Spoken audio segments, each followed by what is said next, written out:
Hi, we're here with Karl Marlantes. Karl, tell us a little bit about your books. Well, my book is the recent one is nonfiction, and its title is "What It Is Like to Go to War," and it's more like a series of essays. I was in the Vietnam War, and after about 40 years, well, actually about 30 years, I began to try and come to terms with the fact that in our culture, which is a Judeo-Christian culture, we train all of our kids that thou shalt not kill. And then we take a 19-year-old and tell him, now it's okay. And then he does his job for us.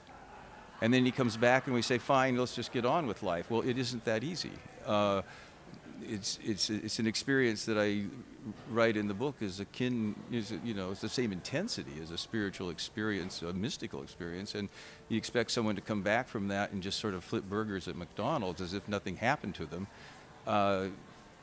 It's not the way it is, and we have an enormous number of suicides with veterans today. Army Times, I just read recently, said 18 a day.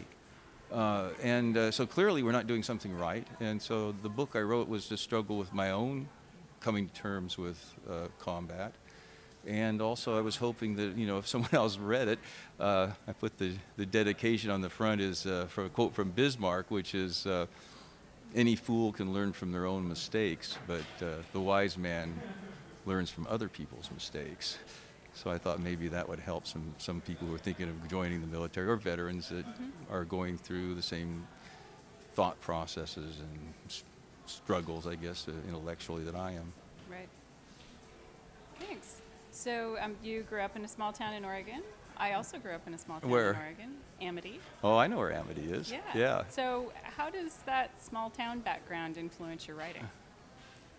Well, I think it influences my writing a lot because you really know the characters. I mean, if you live in suburbia, you don't know people.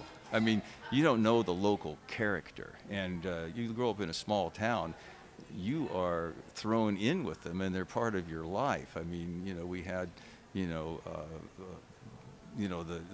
the logger that was always, never showing up for work because he always wanted to go fishing, or we had the kid that never wanted to go to school because he wanted to go hunting, or we had, someone that was a surly old fisherman that played cribbage, and if he lost, he actually would kill a cat. I mean, it was just incredible people. They're just like. What is small towns throw you in with that, and I think that's a big help to any writer to pull characters out like that. Yeah, I can see that. Yeah. Great. Thanks for talking to us today. That's my pleasure. Thank you.